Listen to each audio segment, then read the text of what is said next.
Hey, what's going on out there, world? It's your boy Tommy on the spot for Watchalong Wrestling. Hopefully everyone is doing well and staying safe. Thanks so much for checking out the video here today. If it's your first time visiting the channel and you're checking me out because of the title below, I'm going to get to all of that here in a second. If you're a returning subscriber, it is great to see you yet again. Thank you. You know I got nothing but love for you. And honestly, I probably look a little different than I normally do here on the channel.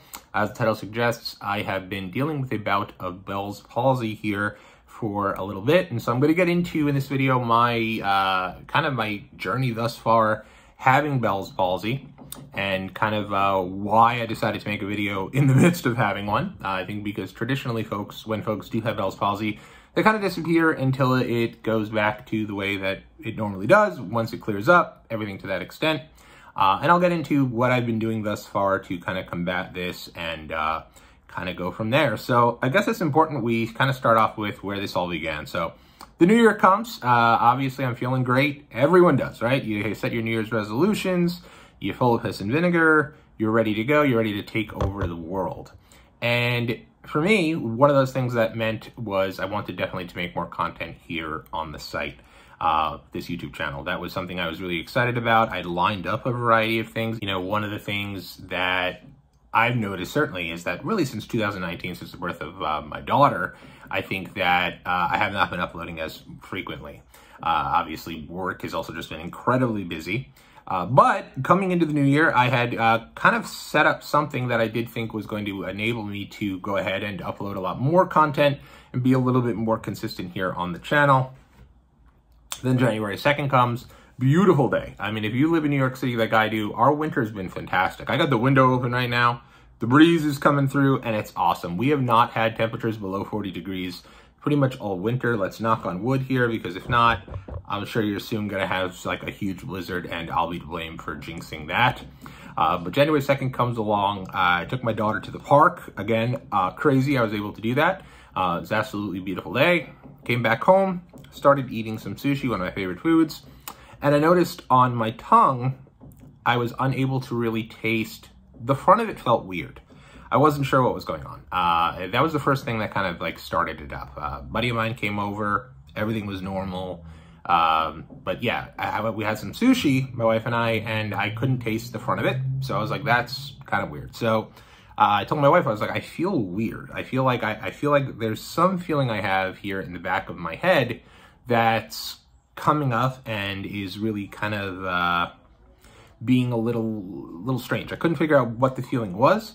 And then I said, and now my tongue is like tingling and I can't really taste in the front part of my tongue the sushi I'm eating. So I didn't know what was going on. She said, that is weird. I hope you don't have COVID, because, you know, the loss of taste comes kind of with COVID and all that. So I said, I hope not as well. But I said, I don't have any symptoms whatsoever. So I didn't think it was COVID. So I go ahead and take a shower. As I'm going in the shower, I'm feeling like the water's going into my eye. And if you'll notice here as I'm doing this video, this entire right side of my face is still paralyzed. It's gotten a little bit better since the onset of it. I think in the onset, everything was just like a lot tighter. And right now, I mean, if I don't talk, you may not notice anything differently really about my face. That being said, it is still paralyzed right now. Like, I can't move really the right side of my face unless I physically try to do so with like some exercises or stuff that I've been doing in order to get over this. So long story short, water's going in my eye and I'm like, what is going on? I go look in the mirror and I realize like, yeah, my eye's a little red because I've just been getting so much water in it. And I recognize I can't smile out of the right side of my face. Now, most people I think would worry this was a stroke. But the good news for me is, and I think many people know this, if you're a wrestling fan, like I am, this is a wrestling channel, Jim Ross had the lead announcer for currently AEW, but the longtime lead announcer for WWE, had a long-term bout with Bell's palsy and was very public about his dealing with Bell's palsy. That's why in the beginning of 1999, he wasn't on the show and was not actually a part of the WrestleMania 15 broadcast until the main event, because he was taken off TV for a while to deal with his Bell's palsy. So because of his public bout with Bell's palsy and him being so open and honest with it, I immediately knew that's what I had. I also just was feeling perfect other than the face. So came outside, talked to my wife. We immediately went to the ER. And the reason for that one of the reasons, A, you should always go get it checked out. But the reason we immediately did is because due to reading a lot about this and knowing so much of it like I do, for being such a rabid wrestling fan, I knew I had to get on the antiviral and the steroid as quick as possible. They always suggest you do it within 72 hours. I was like, if we can get there now, I think I can get this and get on this within the next 3 hours. And that's exactly what it was. It was about 11:30 p.m. Called my mother up. She came, took care of our daughter, and off to the ER we went. I was able to take the medications, 7-day supply, and I was able to get on them literally within 3 hours. The folks at the hospital that I went to were awesome. They were incredible. They were really reassuring as well. I came in, was coded originally for a stroke just because that's what they do. But once I passed all the tests, you know, with flying colors with no issue whatsoever, I was able to be in and out of the hospital in the quickest time I'd ever done it. So about 2-3 hours I was done. So back home, was on the medications, and actually had an interview for a job the very next morning at 9 a.m. So we got home about 3:30 in the morning, slept for about 3 hours, and then went to the interview and did well. So it ended up working out well. But with that being said, it was a scary thing, right? It's more demoralizing, I think, than anything else, right? Obviously, I look different. There are certain things. We did just get back on a family vacation. You know, smiling for me and laughing for me, it looks way different than it traditionally would. And because really what happens when you have Bell's palsy, so a lot of people, when they see, like if I'm walking down the street, a lot of people probably think I've had a stroke. A stroke is when blood supply to the brain is cut off temporarily or at some point. Usually then it results in paralysis on an entire side of your body. The Bell's palsy is a temporary paralysis of the face because it's connected to the facial nerve. And so what's happened to me here is that my facial nerve here has gone paralyzed, and there's a variety of different things that cause this. A lot of people think it's stress related. A lot of people think it was some sort of respiratory infection, and a lot of people just plainly do not know why it happens. There's not that much out there about this. And so one of the reasons I wanted to come on here and have this video is a couple of reasons. Number one, I honestly love to create content. When I was a kid and doing home videos, I'm presenting and like doing home videos for an audience that doesn't exist.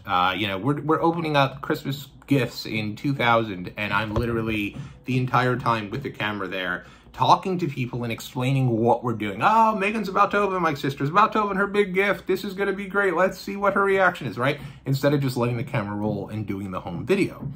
I've always just been really into creating content and really interested in it. And then that kind of, you know, relates back to the importance I put on documenting your life, having these things here. In the wrestling world, I do have a variety of vlogs that I do. That's with a V. You know, I have a little bit of speech issues right now, but I have a variety of vlogs I do, and one of them's coming up. And so with that being said, I was not about to put everything on hold. I know that's typically what people do, and that's fine, and I have no issues with people doing that. But I figured, hey, why don't I just come out? I'll have this quick video with you guys, and then I can get back to creating content. I have a really fun thing that's planned tomorrow evening. That'll probably be up sometime next week, looking at the history of the Royal Rumble. And I didn't want to cancel that. You know, I have a buddy and somebody who I consider to be very talented coming on and talking with me. And I'm excited to talk about it with him and to be able to create content, hopefully, for all of you wrestling fans out there. And so I didn't want to just shy away from it and say, let me wait till this clears. Because who knows when it will clear. You know, they say typically it could clear up within 3 weeks to anywhere up to a month. I think 85% of the people have this cleared up within a month. So hopefully in 2 weeks' time, this is all cleared up. But there's another 10% of the people who are diagnosed with this who typically can take anywhere from 3 to 6 months to have it cleared up. So I didn't want to necessarily stop making content for the next 3 to 6 months in the wrestling world, where it's the road to WrestleMania. It's the biggest time of the year. And so rather than shying away from it, I'm just coming out and I'm being open and honest, because I don't necessarily want people to sit there, see the content and think, well, wait a minute, what exactly is going on here? So that was what I was thinking about. Another reason is because, honestly, when I got this Bell's palsy, yes, I knew a lot about it from Jim Ross, but other than Jim Ross, there was really not much out there. There really wasn't too much. Honestly, the only thing that kind of gave me some sort of solace, the newscaster Maurice Dubois had a bout with Bell's palsy, and he talked about it when he returned to work. So with that being said, I figured, why not just throw it out there, normalize it for people, be able to be there maybe as a sounding board for anyone else who's out there and struggling with this, because I recognize it is a struggle. Thank goodness, and I thank God every day that I have an awesome support system who have been there for me and who have been just incredible in not allowing me to feel ostracized in any way. And with that being said, I felt, you know, I've always had a good relationship with each and every one of you who watch these videos. And, you know, if I can certainly be there for anyone else and offer any updates, offer any support, I'm happy to go ahead and do that. So after this video, it'll be back to our normal updates here on Watchalong Wrestling. I'm actually really excited to do them. Hopefully, we'll get through this together. And this will clear up here in a short amount of time. With that being said, if anybody, if you are interested, I will continue to make these updates just to kind of give people an update on my progression, what I'm doing, and how I'm trying to recover from Bell's palsy. So that is it. And we can all put it behind us now and get back to creating some more fun content right here on Watchalong Wrestling. And with that, I'll see you in the next video.